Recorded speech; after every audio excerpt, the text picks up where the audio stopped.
Bonjour, bienvenue à toutes et tous, aux anciens abonnés et aux nouveaux abonnés. Merci à tous pour votre soutien et votre fidélité, puisque aujourd'hui, il y a plus de 1100 à peu près abonnés. Donc j'apprécie beaucoup et donc je vous renouvelle mon remerciement pour votre soutien. Alors la carte message, en fait je dis la carte, mais il y en a deux pour cette nouvelle lune, puisque il y en a deux qui sont venus quand j'ai demandé des conseils pour avoir une carte Viking. Donc celles-ci sont les numéros 5 qui s'appelle la nutrition et la numéro 62 qui s'appelle la prépondérance du petit. Rapidement je réexplique pour les nouveaux abonnés pourquoi cette carte des cartes messages. D'abord donc il n'y a aucune obligation de faire une méditation par rapport à ces cartes Viking, bien sûr. C'est juste la possibilité avec un nouveau support que je demande à chaque fois à mes guides et qui est en lien avec l'événement zodiacal du jour. Alors, donc si vous avez une question, eh bien je vous laisse quelques secondes pour pouvoir y réfléchir un petit peu plus pour les personnes qui n'ont pas de questions. Juste avant que je lise donc ces deux cartes.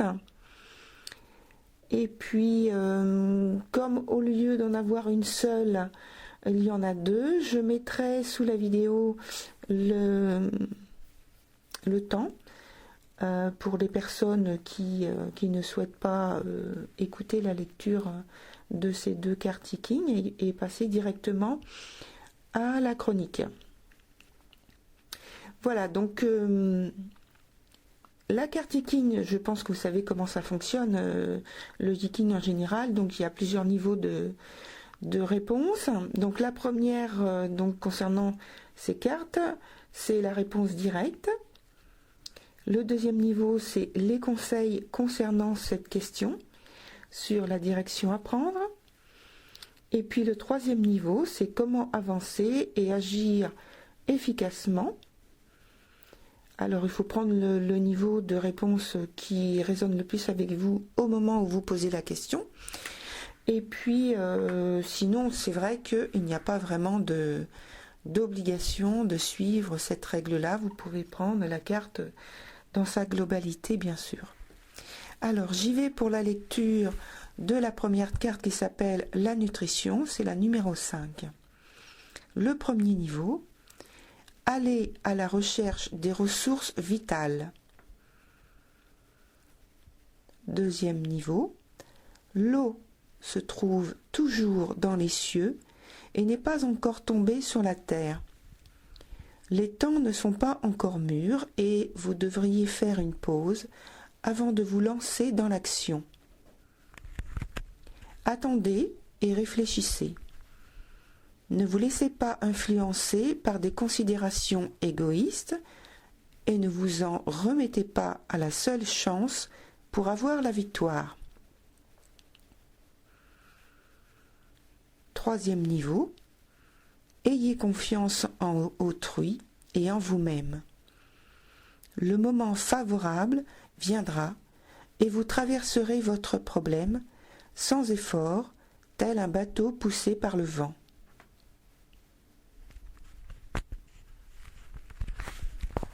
Voilà pour cette première carte. Je passe maintenant à la deuxième carte qui est la numéro 62 et qui s'appelle la prépondérance du petit.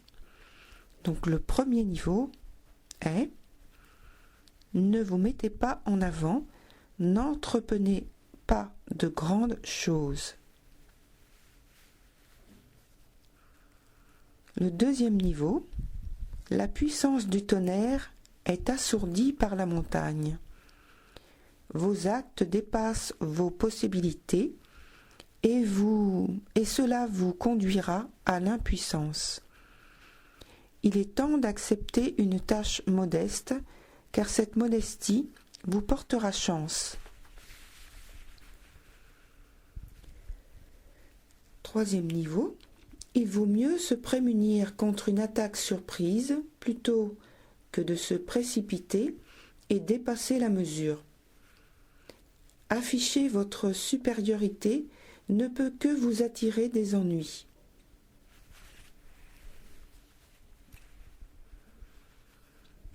Donc voilà, c'est fini pour la lecture des 2 cartes messages Yikin divinatoire.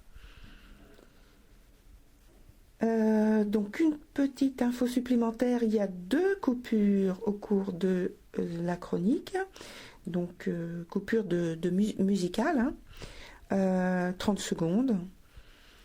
Et puis la prochaine vidéo sera donc sur le premier quartier du 4 novembre prochain.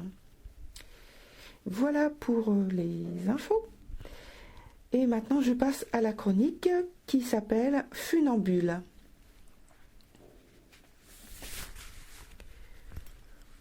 Lors du dernier quartier du 21 octobre dernier, nous avons été contraints de naviguer dans des ambiances difficiles et pas forcément en notre faveur. Des confrontations d'ordre plutôt affectif, avec le milieu familial en priorité, ou ce qui fait office du foyer, ou est considéré comme représentant la famille, un groupe de personnes qui est considéré comme représentant la famille. C'est donc la suite périlleuse de la pleine lune du 13 octobre 2019 qui continue d'influencer notre quotidien. Depuis cette date, nous actualisons plus ouvertement les transformations que nous avons effectuées cette année. Ces transformations sont principalement émotionnelles, même si elles passent par l'intermédiaire d'une modification pratique ou matérielle ou physique. Ce sont de toute façon très souvent des impératifs inconfortables avec parfois des méthodes détestables. Alors entre parenthèses, si les planètes sont en aspect contraignant, tout dépend s'il y a utilisation de l'énergie en positif, d'une manière positive, ou d'une manière négative, donc d'une manière néfaste. Donc je pense aux aspects qui ne sont pas du tout évidents, avec Saturne, Pluton et l'axe du dragon, par rapport à la pleine lune du 13 octobre dernier. Et puis toujours avec les mêmes planètes que je viens de citer, mais pour le 21 octobre dernier. Donc il y avait de nombreux carrés et oppositions. Je poursuis en portant mon attention sur l'axe du dragon, en conjonction avec toujours Saturne, Pluton et la queue du dragon, mais en maison 4 cette fois-ci, sur le thème universel. La tête du dragon est donc en maison 10 et toujours en tête du T carré, Mars, maintenant en conjonction à l'ascendant, en signe de la balance. Nous allons faire la démonstration de la maîtrise de notre volonté, ou pas, avec un point d'exclamation. Quand il s'agit de l'énergie martienne, il y a généralement de l'agressivité dans l'air, et c'est précisément le signe dans lequel il se trouve. Un des signes. Alors, puisque Mars est en carré maintenant à Saturne, Pluton, queue du dragon à la maison 4, il y a des remises en question qui sont en cours. Il est question d'affirmation de soi avec une très grande détermination. Il peut y avoir eu de gros conflits dernièrement qui ont modifié considérablement notre univers familier et ou intime. Mais la base de ces changements tient au fait de notre ancrage à des habitudes, des réactions, des modes de fonctionnement, des points de vue, de confortables situations ou au contraire de très inconfortables positions. Ce peut être aussi une trop grande rigidité ou exigence de soi ou à l'intérieur du foyer. Trop d'autorité subie ou que l'on fait subir dans le foyer. Une figure paternelle d'une même caractéristique. Une éthique familiale trop imposante, frustrante, castratrice, extrêmement limitative, voire dictatoriale. Une administration des affaires familiales avec une grande rigueur, un enracinement et des fondements influencés par une ou la tradition familiale et les ancêtres, donc au niveau de la généalogie, etc.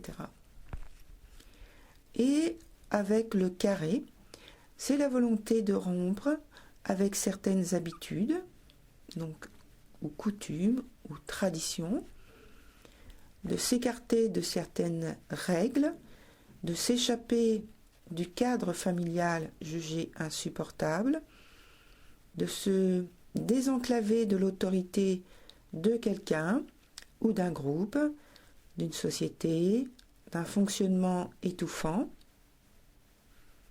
Mais, paradoxalement, ce peut être aussi la nécessité d'amener au sein du foyer ou de la famille davantage d'éléments structurants et stables. Un besoin d'apporter dans ce groupe un sentiment de sécurité, notamment financière, par rapport donc à la maison 8 où se trouve Uranus rétrograde en Taureau. Donc je referme la parenthèse, donc notamment financière, pour parer aux imprévus.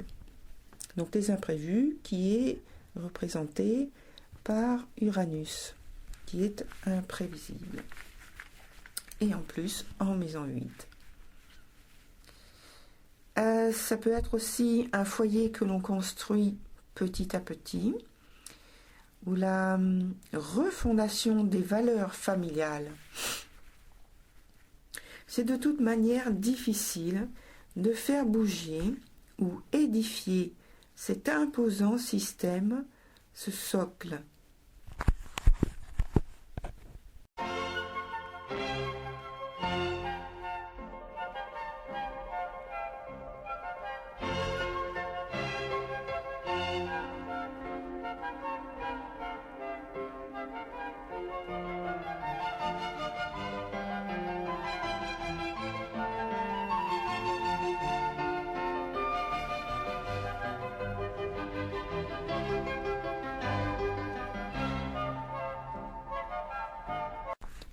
D'un autre côté, le carré Mars à la tête du dragon, qui est en opposition à ce que je viens de décrire, face au pouvoir, donc au sens imagé, de la pierre, de la solidité, de l'ossature, du pilier, etc. Le pouvoir de la délicatesse, la fluidité, la souplesse, avec un point commun qui ressort pour moi, la patience.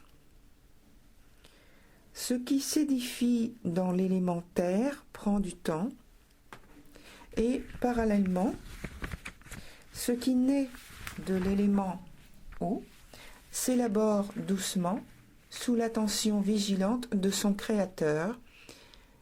Et cette attention est aussi protectrice. Je n'emploierai pas de termes militaires à connotation guerrière à propos de Mars. Je crois qu'il faut, on va dire, désenclaver Mars de cette image rugueuse, un peu dictatoriale, habituellement, qui encombre la conscience collective, puisque souvent il est défini de cette manière que je vais dire, et qui l'enferme dans des associations liées à la sexualité, l'impulsivité, l'agressivité, la bagarre, la compétition, la violence, les pulsions et en quelque sorte l'immaturité, quoi. Voilà. Et donc je reprends un peu dictatorial pour lui laisser la place à quelque chose faisant appel à des caractéristiques que nous aurons à notre disposition, telles que la concentration, la maîtrise, la précision, la rapidité, la volonté, le dynamisme, la dextérité, le pouvoir d'action, la pensée et décision rapide, l'exécution juste et éclair, les réflexes, etc. Ce qui pour moi met plus en avant les qualités liées aux signes qu'il maîtrise, notamment de manière plus positive, plutôt que l'enfermer dans un fonctionnement ombrageux.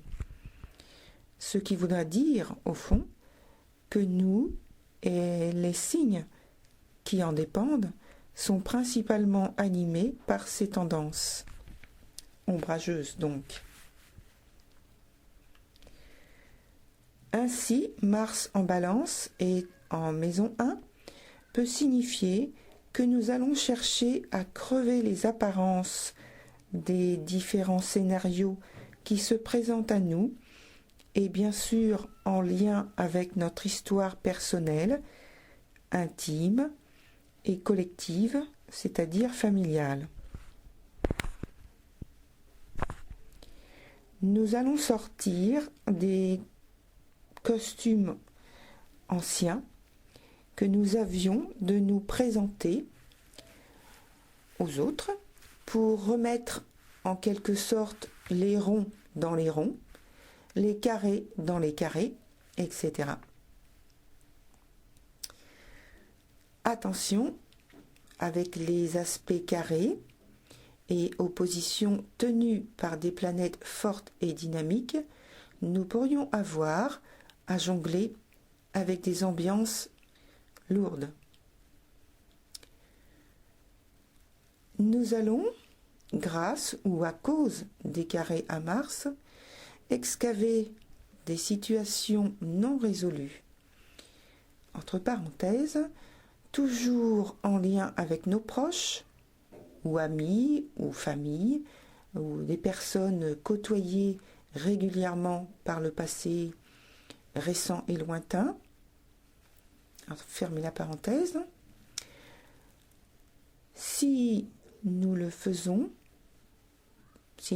faisons pas par nous-mêmes, c'est la vie qui vient à nous avec ce cadeau.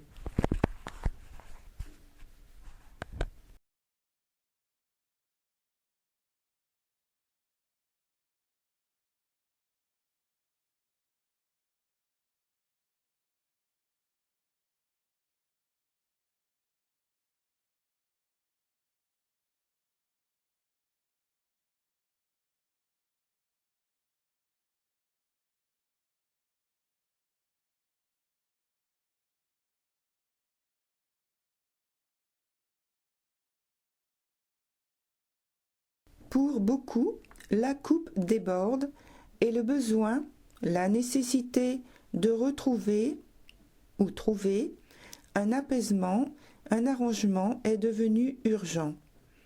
Les mots MAUX et MOTS ne peuvent plus souffrir.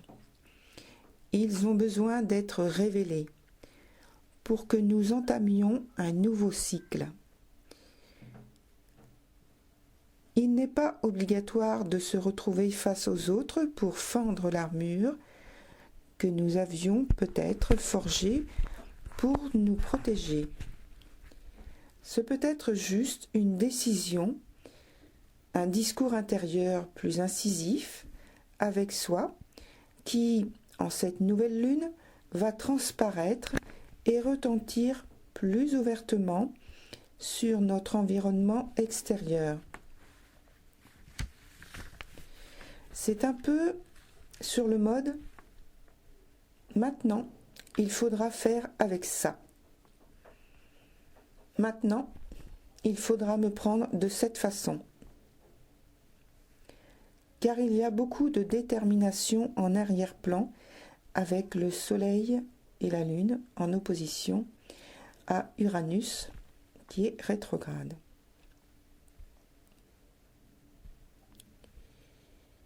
Donc, le Soleil, la Lune en conjonction, puisque c'est une nouvelle Lune, sont en signe du Scorpion, opposés à Uranus, qui est rétrograde, qui est dans la maison 8, et j'ai oublié de dire que le Soleil et la Lune, donc en Scorpion, sont en maison 2. Voilà, on prépare donc des changements à entreprendre. Sous leurs influences, nous serons sans doute amenés à vouloir imposer quelque chose ou nous imposer en initiant un nouveau soi. Donc, j'énumère un petit peu entre parenthèses ce que je veux dire. Donc, un trait de caractère plus accentué, un ton plus appuyé, des décisions et positions intellectuelles plus élaborées et impactantes dans notre vie, des révélations surprenantes, provocantes, plus radicales, etc. Donc voilà, je referme la parenthèse et je reprends un petit peu pour pouvoir reprendre la phrase en fait. Donc en initiant un nouveau soi, une attitude en décalage avec ce que nous avions l'habitude de projeter.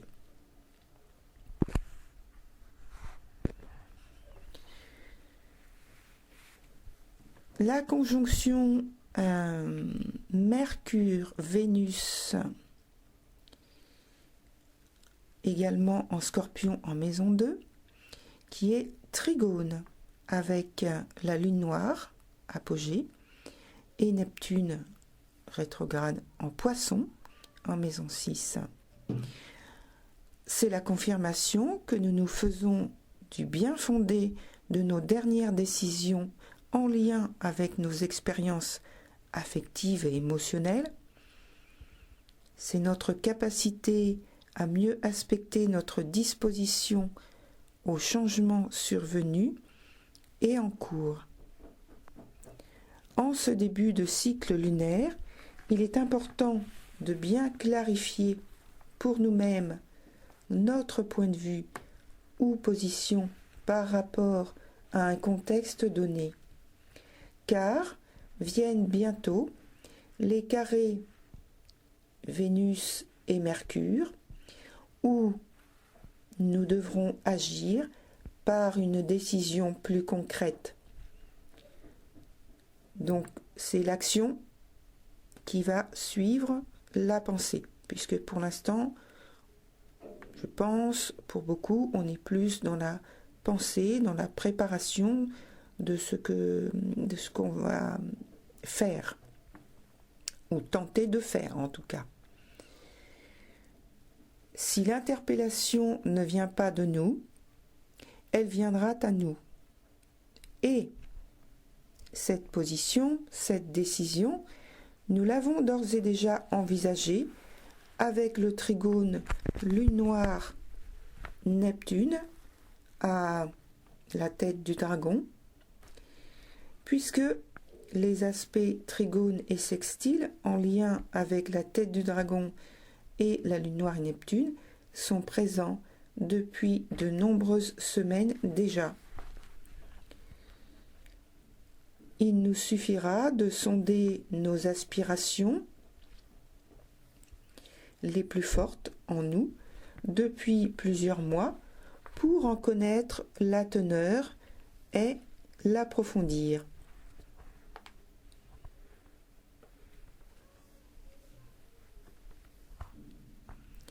C'était Jenny pour la lecture de l'article de la nouvelle lune du 28 octobre 2019. Je vous remercie pour votre écoute et je vous remercie à nouveau pour votre soutien et votre fidélité. Vous pouvez commander une guidance astro-expérientielle ou une voyance personnalisée en m'envoyant un mail à jenny.voyance@hotmail.fr. Les détails sont sous la vidéo ainsi que l'adresse de ma page Facebook qui est, donc je vous la donne quand même maintenant, cabinet, enfin c'est cab en fait, C majuscule, A minuscule, B minuscule, point H majuscule, point Jenny, J majuscule, Jenny 37. Alors, sur cette page, je poste des enseignements de maîtres spirituels. Je mets des références de livres que j'ai lus, qui sont en rapport avec la spiritualité, bien entendu. Des messages de guide. Voilà, des expériences personnelles que je vais mettre. Voilà. Vous pouvez commenter, liker, si vous avez aimé, et puis vous abonner et même partager. N'oubliez pas de cliquer sur la cloche pour recevoir une notification dès qu'une nouvelle vidéo est publiée. Prenez soin de vous, corps et esprit. Que la lumière qui anime vos âmes soit toujours votre guide et votre soutien. À très bientôt pour le dernier quartier du 4 novembre 2019.